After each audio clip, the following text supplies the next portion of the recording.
प्रेम करुणा हे प्रभु तो आखा जगत ने सुधारजे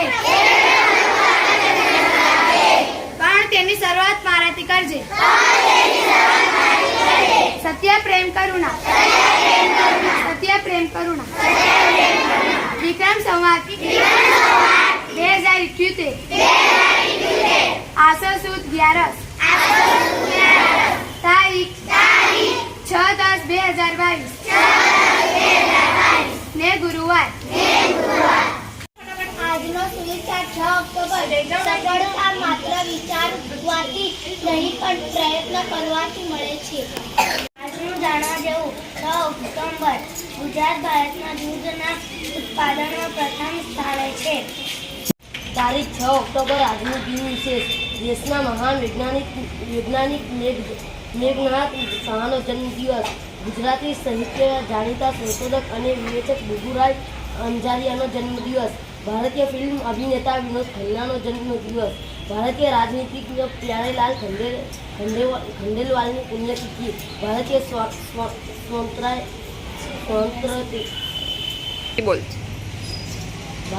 સ્વાતંત્ર્ય સેનાની વીર સત્યનારાયણ રેડ્ડીની પુણ્યતિથિ.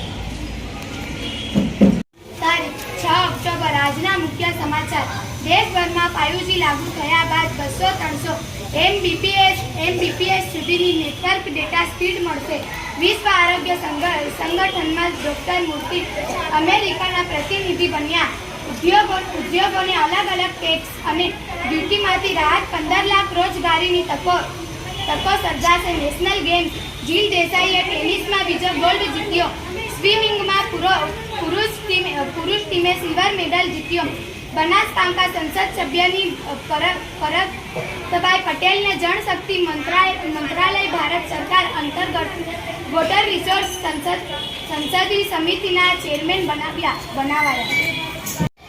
મારું નામ માયા છે. હું ધોરણ 6માં ભણું છું. મારા ટીચરનું નામ ચેતના બેન છે. મારું નામ કાલમ છે. હું ધોરણ 6માં ભણું છું. મારા ટીચરનું નામ ચેતના છે.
શિક્ષણની વાતો. યોગ એટલે શું? યોગ એટલે શું? યોગ એટલે મિલન. યોગ એટલે મિલન. તનનું અને મનનું. તનનું અને મનનું. ચાલો ભાઈ રમતા રમતા શીખીએ.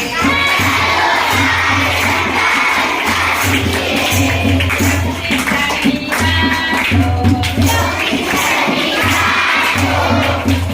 સહયોગ કરી. ભારતના સંતાન જેની ગાથા છે મહાન. જેની ગાથા છે મહાન. તારે સિરે હિમાલય સોહે. તારે સિરે હિમાલય સોહે. તારે ખોળે ગંગા વહે. તારે ખોળે ગંગા વહે. રત્નોની ખાણ તારી ધરતી. રત્નોની ખાણ તારી ધરતી. સંત વીરોને જન્મ દેતી. સંત વીરોને જન્મ દેતી. રામ કૃષ્ણને બુદ્ધની ભૂમિ. રામ કૃષ્ણને બુદ્ધની ભૂમિ. લક્ષ્મીબાઈ સમનારી જન્મી. લક્ષ્મીબાઈ સમનારી જન્મી. અહીં જન્મ્યા ગાંધી સરદાર. અહીં જન્મ્યા ગાંધી સરદાર. મહાવીર શિવાજીને પ્રતાપ. મહાવીર શિવાજીને પ્રતાપ. નાત જાતના ભેદ નથી. નાત જાતના ભેદ નથી. ધર્મના કોઈ બંધન નથી. ધર્મના કોઈ બંધન નથી. પ્રાર્થના કરે તારા સંતાન. પ્રાર્થના કરે તારા સંતાન. દેજો અમને વિદ્યાદાન. દેજો અમને વિદ્યાદાન. અમે ભારતના સંતાન. અમે ભારતના સંતાન. જેની ગાથા છે મહાન. જેની ગાથા છે મહાન. એ ઝાડ પર એક ચકલી રહેતી. તો ચકલીએ એક દિવસ બચ્ચાને જન્મ આપ્યો. તો બચ્ચું થોડું મોટું થયું એટલે ચકલી કહે, હવામાં ઉડવાની મજા, ધીમે ધીમે ટહેલવાની મજા, કુદરતને માણવાની મજા. ચાલ બેટા તને ઉડતા શીખવું. તો બચ્ચું કહે, ના રે ના, હું તો નાનું છું, ઉડતા બહુ ડરું છું, કેવી રીતે શીખવું ઉડતા? તો આવો જવાબ સાંભળી અને ચકલીને તો ચિંતા થવા લાગી. બચ્ચું તો માળામાંથી બહાર નીકળે જ નહીં. એના બધા બીજા બધા જે મિત્રો હતા એ પણ બધા ઉડતા શીખી ગયા. પણ બચ્ચું તો માળામાં બેઠું બેઠું બધું જોયા કરે, પણ બહાર નીકળવાનું એ તો નામ જ ના લે.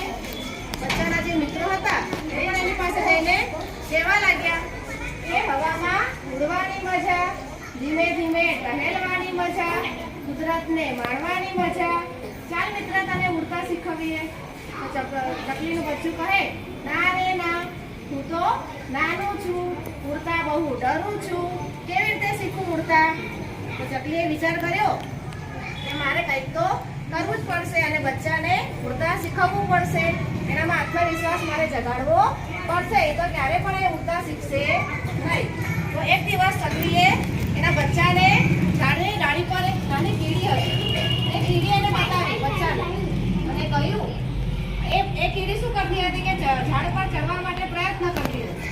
એ વારંવાર નીચે પડી જતી હતી, છતાં પણ એ આત્મવિશ્વાસપૂર્વક નીચે ઉપર ચડવા માટે પ્રયત્ન એને ચાલુ રાખ્યા. અને આખરે એ કીડી જે હતી એ ઝાડ પર ઉપર ચડી ગઈ. તો ચકલીએ એના બચ્ચાને કહ્યું કે જો આટલી નાની કીડીમાં આટલો બધો આત્મવિશ્વાસ હોય તો એનાથી મોટું છે, તારે પણ પ્રયત્ન તો કરવો જ જોઈએ. તું ભલે મોટો મારી સાથે મારી પીઠ પર બેસી અને બહારની કુદરતો ન ખાતી, પછી તું નક્કી કરજે, બરાબર? એટલે ચકલીનું બચ્ચું છે એ આપણે તૈયાર થયું અને ચકલીની જીભ એ બેસી ગઈ. ચકલી તેને લઈને હવામાં ઉડવા લાગી.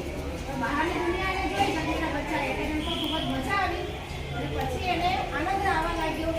ધીરે ધીરે પછી એને હિંમત કરી અને એ પાકો ફેલાવી અને આકાશમાં ધીરે ધીરે ઉડવા લાગ્યો. અને પછી એને ખ્યાલ આવ્યો કે મારામાં આત્મવિશ્વાસ છે, હું તેના વગર ઉડી શકું છું. અને પછી એ તો છૂટું થઈને પછી આત્મવિશ્વાસપૂર્વક હવામાં ઉડવા લાગ્યું. અને પછી તો એવું ઉડવા લાગ્યું કે એની તો મજા આવી કે ન પૂછો વાત. અને પછી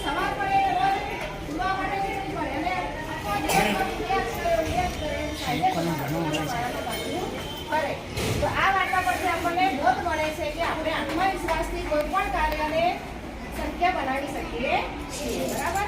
આપણને આનામાંથી શું શીખવા મળે કે આપણે આપણી સ્કૂલમાં ઘણા બધા છોકરા એવા છે કે વાંચતા નથી આવડતું, લખતા નથી આવડતું, બરાબર, મોડે નથી કરતા, વાંચતા નથી આવડતું. તો આપણે આત્મવિશ્વાસ હોય આપણામાં અને આપણે થોડી મહેનત કરીએ તો આપણે કોઈ પણ કામને શક્ય બનાવી શકીએ. વાંચતા પણ આવડી જાય, લખતા પણ આવડી જાય, રસ્તો પણ મોડે કરતા આવડી જાય, પણ